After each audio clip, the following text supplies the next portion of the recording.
Is life expectancy for Canadians falling? Fact Check Friday!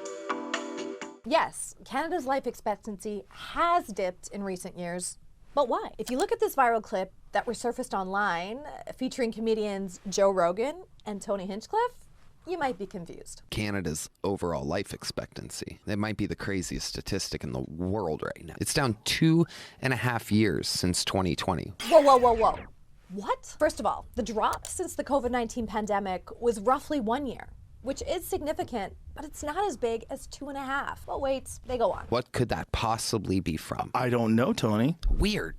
So strange. It's not like there was a gigantic medical intervention that was forced upon the population during that time period. Again and again, and booster and booster and booster. Not so fast.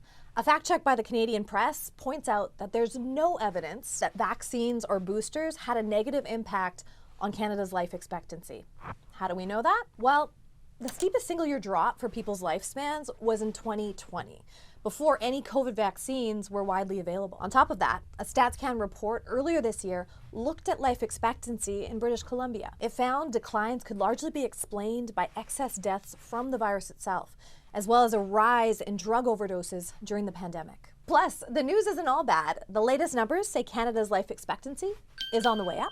Well, summer is over, but the debate over sunscreen is heating up. Get this, an Australian consumer advocacy group tested 20 different kinds of sunscreen, all marketed as SPF 50 or more. They found that only 1 in 5 actually provided that much UV protection. Only the green products passed the test. Everything else was well below SPF 50. The red products were in the SPF 20s. One luxury brand scored as low as SPF 4. 4 people. That company initially challenged the claim, but ended up pulling their product after an internal investigation, citing inconsistency in testing. Now, don't freak out. The folks that wrote this report say even low SPF sunscreens can still help protect you from sunburns and skin cancer. But if you're looking for the best UV protection, you might want to think twice about that label. Want the list of questionable products? It's in the description. And that's your Fact Check Friday.